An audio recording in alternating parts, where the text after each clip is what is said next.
Guys, welcome to Sukanya YouTube channel. Guys, ಇವತ್ತು first time ನಾನು ಯೂಟ್ಯೂಬಿಗೆ ಫುಡ್ ವ್ಲಾಗ್ ಅಪ್ಲೋಡ್ ಮಾಡೋಣ ಅಂತ ಇವತ್ತು ಮಾಡ್ತಾ ಇದ್ದೀನಿ.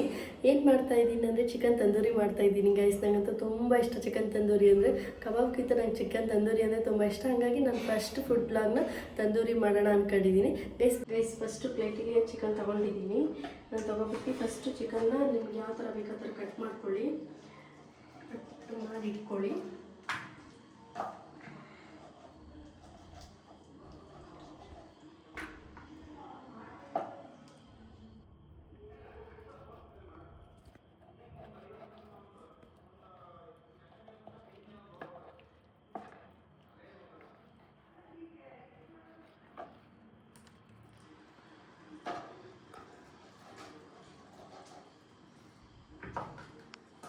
ಫಸ್ಟ್ ಗೈಸ್ ಚಿಕನ್ ತೊಗೊಂಡಿದ್ದೀನಿ. ಪ್ಲೇಟಿಗೆ 1 ಕಪ್ಪು ಮೊಸರು ಹಾಕಬೇಕು. ಫುಲ್ 1 ಕಪ್ಪು ಮೊಸರು ಹಾಕಬೇಕು. 1 ಕಪ್ ಮೊಸರು ಹಾಕಿದ್ಮೇಲೆ ಚಿಲ್ಲಿ ಪೌಡರ್ ಹಾಕಬೇಕು. ನಿಮ್ಗೆ ಎಷ್ಟು ಖಾರ ಬೇಕಷ್ಟು ಹಾಕ್ಕೊಳ್ಳಿ. ನಾನಂತೂ 1.5 ಸ್ಪೂನ್ ಚಿಲ್ಲಿ ಪೌಡರ್ ಹಾಕ್ತಾಯಿದ್ದೀನಿ. 1 ಸ್ಪೂನ್ ಚಿಲ್ಲಿ ಪೌಡರು, ಸ್ವಲ್ಪ ಸಾಲ್ಟು ಗೈಸ್.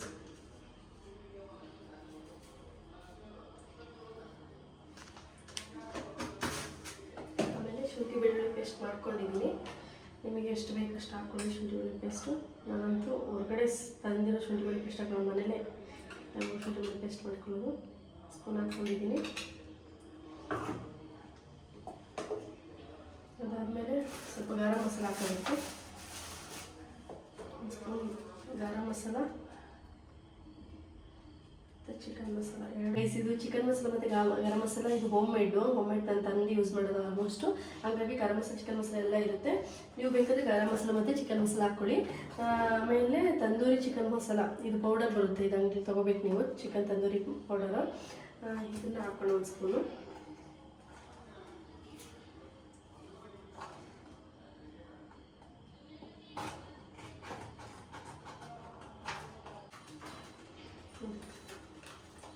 ಇದು 2 ಸ್ಪೂನ್ ತಂದೂರಿ ಪೌಡರ್ ಹಾಕ್ತಾ ಇದ್ದೀನಿ.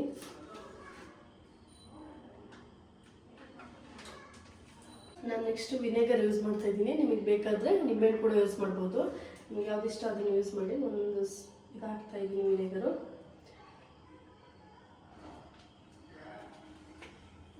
ಹಾಕಾಯಿತು.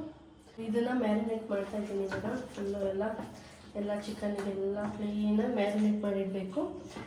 ಒಂದು 20 ಮಿನಿಟ್ಸ್ ಬಿಡಬೇಕು ಗೈಸ್. ಇದು ಮ್ಯಾರಿನೇಟ್ ಆಗಬೇಕು ಕ್ಲೀನಾಗಿ. ಇದು ಮ್ಯಾರಿನೇಟ್ ಆದಮೇಲೆ ಹೇಗೆ ಮಾಡೋದಂತ ನೋಡೋಣ. ಒಂದು 20 ನಿಮಿಷ ಬಿಟ್ಟಾದಮೇಲೆ ಈ ಥರ ಮ್ಯಾರಿನೇಟ್ ಆಗಿರುತ್ತೆ. ಅದಾದಮೇಲೆ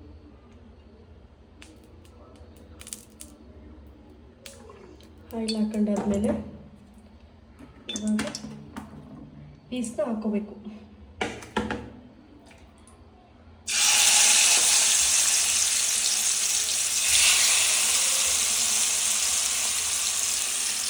ಪೀಸ್ನ ಹಿಂಗೆ ಹಾಕ್ಕೊಂಡಿದ್ದೀನಿ.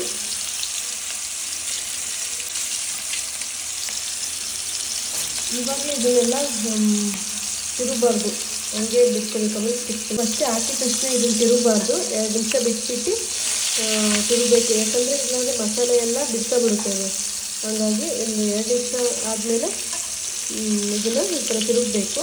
ತಿರುಗಿ ಈ ಥರ ಮಾಡಬೇಕು.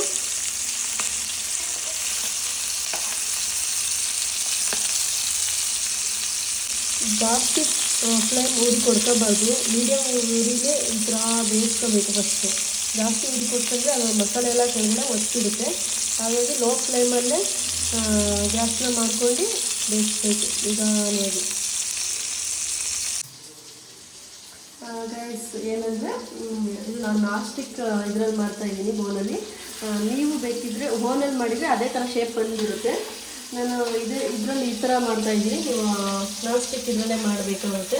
ಲೋ ಫ್ಲೇಮಲ್ಲೇ ಬೇಯಿಸ್ಕೋಬೇಕು. ಯಾಕಂದರೆ ಜಾಸ್ತಿ ಒತ್ತಿಬಿಡುತ್ತೆ, ತಳ ಎಲ್ಲ ಹಿಡಿದ್ಬಿಡುತ್ತೆ. ಹಾಗಾಗಿ ಲೋ ಫ್ಲೇಮಲ್ಲೇ ಇದು ಮಾಡ್ಕೊಂಡು ಒಂದು 10 ಮಿನಿಟ್ಸು ಅದನ್ನು ಗ್ರೇವಿ ಥರ ಮಾಡ್ಕೋಬೇಕು. ತುಂಬ ಚೆನ್ನಾಗಿರುತ್ತೆ. ಬನ್ನಿ ಇವಾಗ ಈ ಥರ ಮಾಡಿಸ್ತಿದ್ದೀನಿ. 10 ಮಿನಿಟ್ಸ್ ಕ್ಲೀನಾಗಿ ಈ ಥರ ಮಾಡ್ಕೋಬೇಕು. ಲೋ ಫ್ಲೇಮಲ್ಲೇ ಮಾತ್ರ ಇಟ್ಕೋಬೇಕು. ಜಾಸ್ತಿ ಇಟ್ಕೊಂಡ್ರೆ ಫುಲ್ ತಳಗಡೆ ಎಲ್ಲ ಒತ್ಬಿಡುತ್ತೆ. ನೋಡಿ ಈ ಥರ ಕ್ಲೀನಾಗಿ ಬೆಂದಿರಬೇಕು. ಇದು ತೆಗೆದ್ಬಿಟ್ಟು ಈ ಕೆಳಗಿಡ್ತಾ ಇದ್ದೀನಿ. ಡೈರೆಕ್ಟಾಗಿ ಸ್ಟ್ಯಾಂಡ್ನ ಇಡ್ತಾ ಇದ್ದೀನಿ. ಮೇಯ್ನ್ ಇದಕ್ಕೆ ಸ್ಟ್ಯಾಂಡೇ ಬೇಕು. ಇದು ಡಿಮಾರ್ಟಲ್ಲಿ ಇಲ್ಲಾಂದರೆ ಪಾತ್ರೆ ಶಾಪಲ್ಲಿ ಎಲ್ಲಾದರೂ ಸಿಗುತ್ತೆ.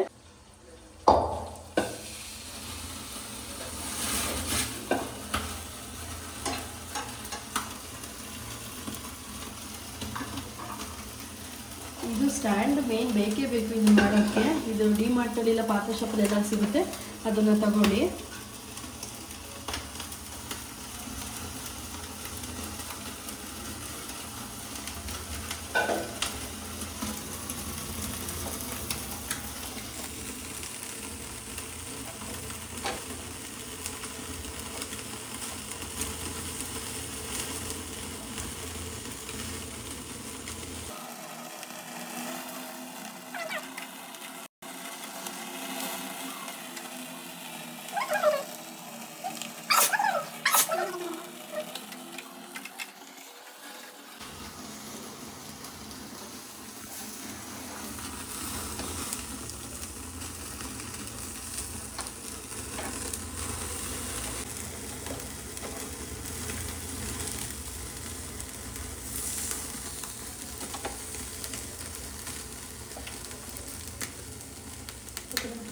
ರೆಡಿ ಆಗಿದೆ ಅಲ್ಲ, ಇನ್ನು ಬೆಂದಿದೆ. ಇದನ್ನು ನಮ್ಮ ಪ್ಲೇಟಿಗೆ ಹಾಕ್ತಾಯಿದ್ದೀನಿ. ಇನ್ನು ಚೆನ್ನಾಗಿ ಎಲ್ಲ ಬೆಂದಿದೆ.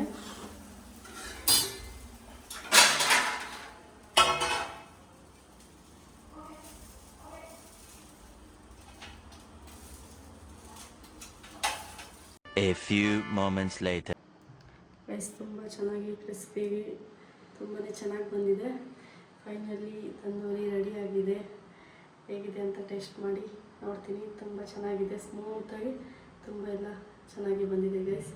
ಇವತ್ತಿಂದ ತಂದೂರಿ ರೆಸಿಪಿ ಇಷ್ಟ ಆದರೆ ಎಲ್ಲ ಲೈಕ್ ಮಾಡಿ, ಶೇರ್ ಮಾಡಿ, ಸಬ್ಸ್ಕ್ರೈಬ್ ಮಾಡಿ. Love you all.